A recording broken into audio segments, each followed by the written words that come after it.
Lagi,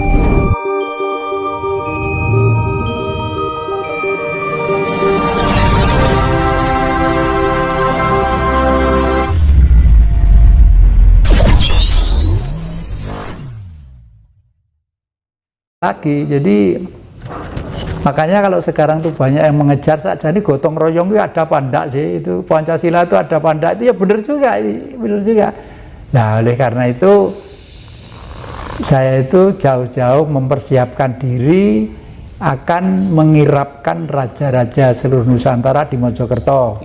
Rencananya Agustus ini, tapi situasinya kelihatannya belum tahu, belum memungkinkan, akan tertunda sedikit. Nah, kenapa seperti itu?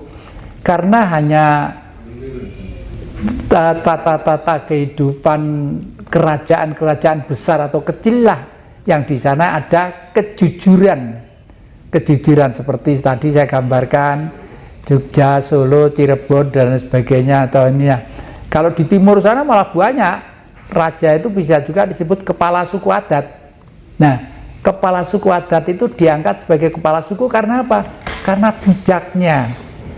Nah, kita mendambakan kehidupan seperti itu. Oleh karena itu sebenarnya cita-cita kemerdekaan yang diproklamirkan 17 Agustus 1945 oleh Bung Karno dulu itu musyawarah dan mufakat ya. Dan nanti apa? Hal-hal lain yang belum terakomodir dalam ini akan disusun sedemikian rupa setelah itu. Nah, setelah itu tuh sekarang tuh belum serius ke sana, itu malah kenaan.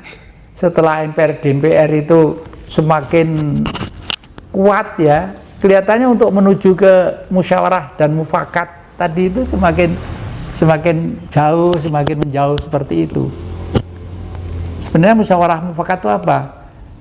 Majelis Permusyawaratan Rakyat yang namanya MPR. Itu isinya adalah orang-orang yang bijak dan berbudi luhur, ya.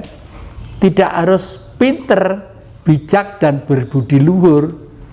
Nah, orang katakanlah 1000 ya, katakanlah butuh orang pinter sekitar 20% saja atau 20 orang lah yang pinter teknologi, pinter ini, pinter dalil, pinter ini, nggak apa-apa di situ. Tapi yang dihimpun adalah manusia-manusia yang bijak dan berbudi luhur tadi itu, sehingga nanti himpunan yang dipidatokan di sana nggak bisa baca, nggak bisa nulis, nggak apa-apa. Tapi yang diomongkan itu kan bisa direkam, lalu dihimpun sedemikian rupa sehingga nanti itu dijadikan undang-undang yang dilaksanakan oleh DPR, baru dok sebagai undang-undang negara gitu. Tapi karena sekarang ini mungkin sudah merasa kenaan ya, jadi untuk merubah itu ya ya nggak ada niat ke sana. Makanya sekarang begitu musim pemilihan sekarang bingung, ada yang harus keturunannya anaknya, ada yang harus ini karena ideologinya kuat, ada yang harus ini karena ini gitu. Akhirnya ya nggak ketemu lagi. Keikhlasan untuk bernegara itu tidak ada. Kejujuran, keikhlasan untuk bernegara tidak ada. Yang ada adalah saling membuat demarkasi supaya menang ke sana. Itu. Kalau saya lihat kok seperti itu gitu. Ini terkait dengan leluhur yang pertanyaan saya yang pertama, seberapa penting sih dan seberapa besar manfaatnya kalau kita ini menghormati dan mengingat leluhur. Terus yang kedua yang saya pernah lihat dan dengar di media-media bahwa beliau Bung Karno adalah kan sosok pemimpin yang hebat di mata dunia. Itu tidak lepas dari beliaunya itu selalu mengingat dan menghargai para leluhur. Apakah seperti itu yang Terus yang ketiga yang bagaimana cara kita mengetahui atau mendapatkan hasil dari leluhur dalam perjalanan hidup yang bagaimana penjelasannya yang satu jawabnya gampang. bumi itu siapa sih ninggali? Leluhur siapa? Ya leluhur bangsa Nuswantara, ya toh, bangsa Indonesia ini. Siapa leluhurnya? Ya, tanya di Sumatera, sana akan dijawab leluhurnya siapa. Tanya ke Kalimantan akan dijawab leluhurnya siapa. Itu kan leluhur kita. Inilah yang ninggali namanya negara Indonesia ini, ya. Jadi itu sudah terjawab tentang bahwa bumi ini bukan warisan bangsa lain, adalah warisan leluhur kita. Yang patut kita contoh adalah yang di Pertuan Agung Melayu. Akhir-akhir ini setelah Perdana Menteri yang muda itu semakin lama semakin kelihatan cara berpakaiannya tidak menghargai cara berpakaian leluhur. Waduh, yang di Pertuan Agung marah-marah itu, marah-marah.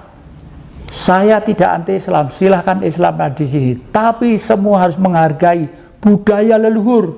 Kok sampai lama-kelamaan orang berpakaian Melayu, adat Melayu, pakai ini, kok sekarang hilang. Yang senang pada budaya Arab, silahkan pulang ke Arab, kita malah senang. Loh, sampai digitu kan? Sampai digitu kan kemarin itu, wah, sewenang saya lihat tuh bangga gitu loh ya.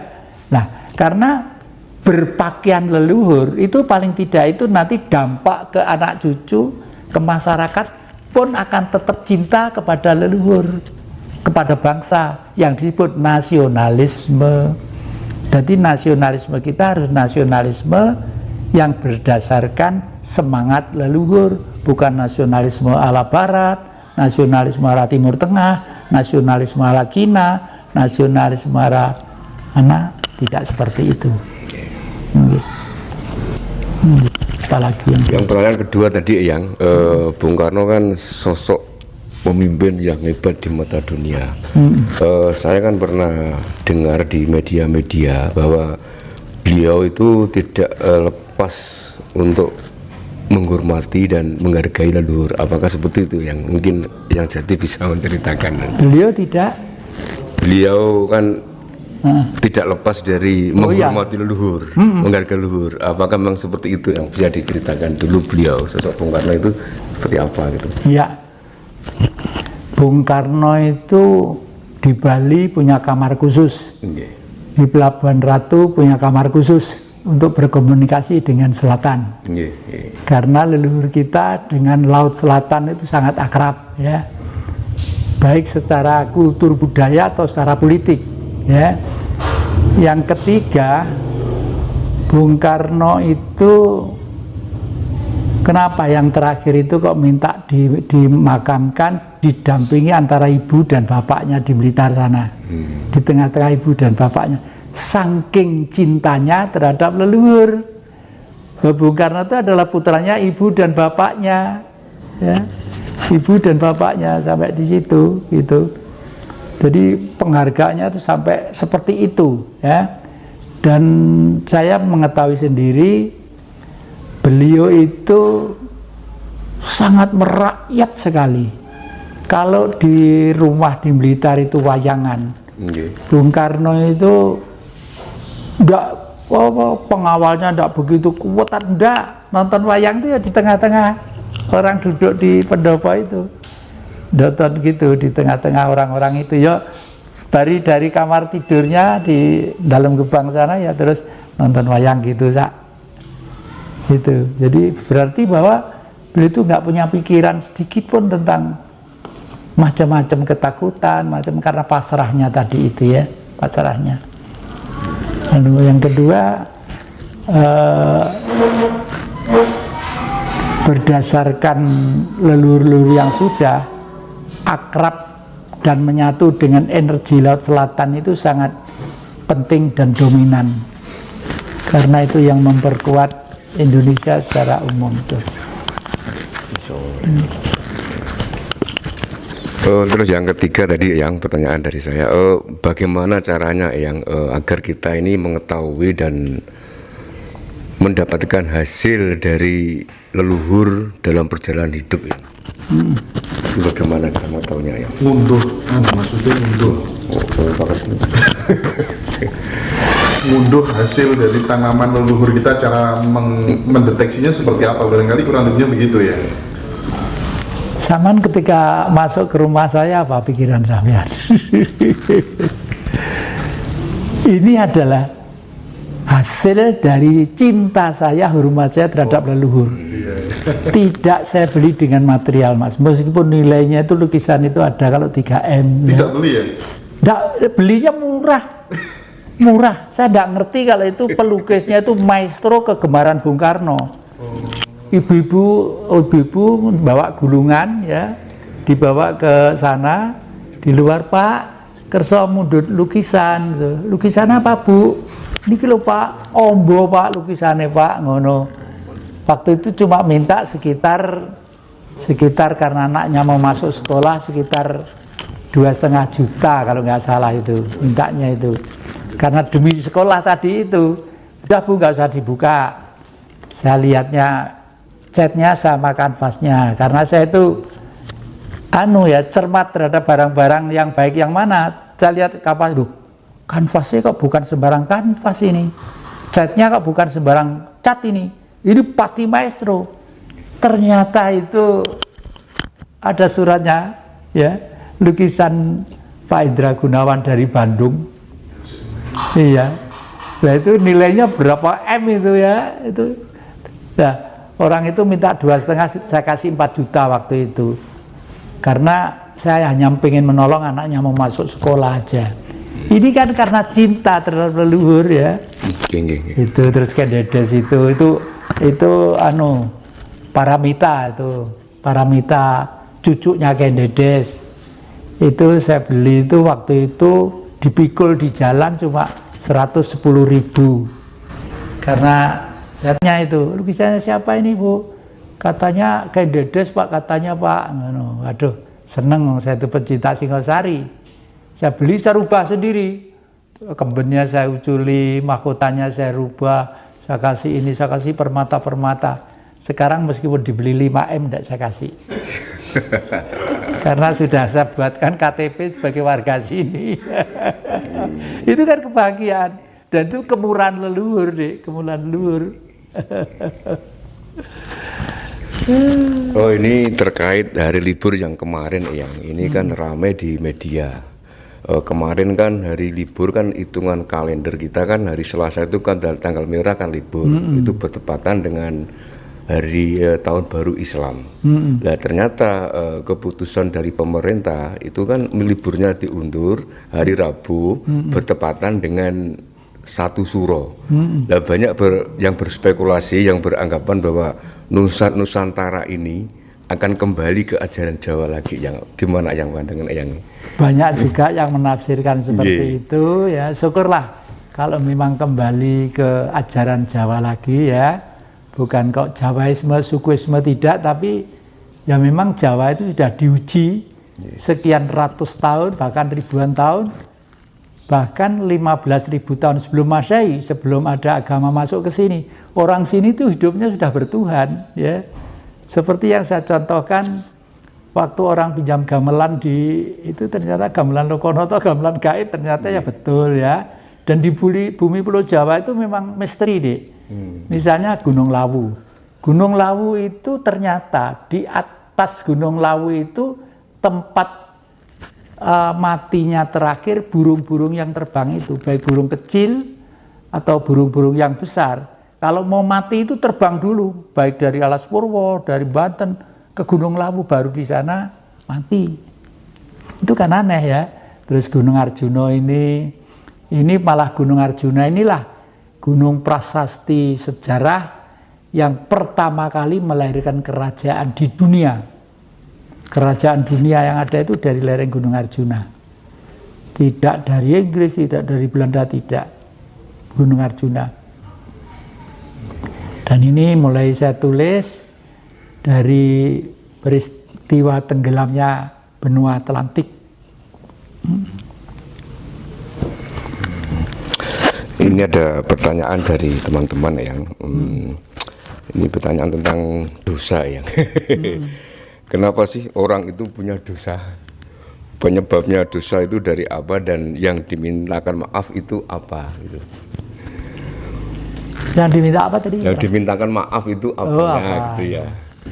Sebenarnya tidak ada manusia yang tidak memikul beban dosa. Karena di dalam kitab itu sebenarnya, hei Adam, jangan kau petik buah kuldi itu, karena engkau akan memikul beban dosa.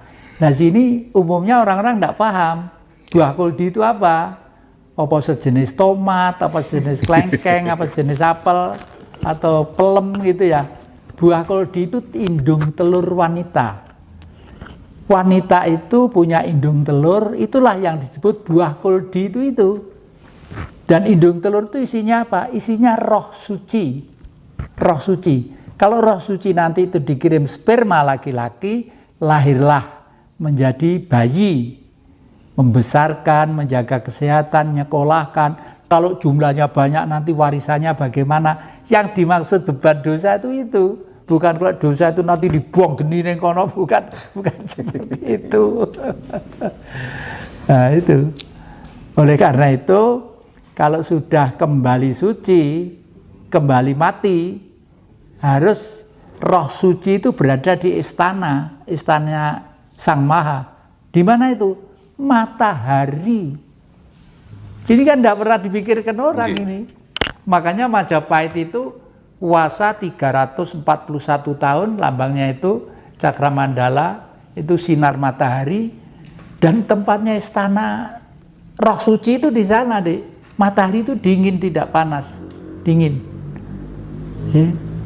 Saya dengan tetangga saya, Pak Masis dengan adiknya, kapan hari di perdepokan saya. Lalu di sana saya ngomong sama Sis, waktu itu jam 11 siang, mendung peteng deh mau hujan gitu. Sis, ayo sambil nunggu Mbak Astrid masak nasi, ayo kita sujud di altar saya di bawah sana, mohon kepada Sang Maha Kuasa, semoga para pahlawan yang tidak pernah diabaikan di negeri ini kita antarkan ke surga, yaitu di matahari. Itu. Terus waktu itu saya membawa genta gitu, keliling gitu ya. Setelah saya mantra, saya Pak pahlawan apa ada yang tidak pernah didoakan? Loh, kalau makam pahlawan setiap tahun 10 November didoakan. Tapi kan banyak pejuang-pejuang yang bukan tentara, yang bukan polisi, bukan apa-apa. Misalnya waktu Kuda Tuli tahun berapa itu di Jakarta itu, yang mati banyak itu pahlawan juga. Karena waktu itu berusaha menjatuhkan kekuasaan yang nyimpang dari cita-cita kemerdekaan. Ayo kita doakan diri. Betul deh, matahari itu terbuka. Waduh, sinarnya menyinari tempat kita kira-kira garis tengah 5 meter begitu. Difoto sama Mbak Asti, celak gitu. Waduh Pak, kok kayak ada baterai gitu Pak. Setelah itu selesai, kita antarkan ke sana. Ya mungkin ya saya tidak lihat dengan mata. Setelah selesai berdoa itu kok matahari nutup lagi, baru hujan.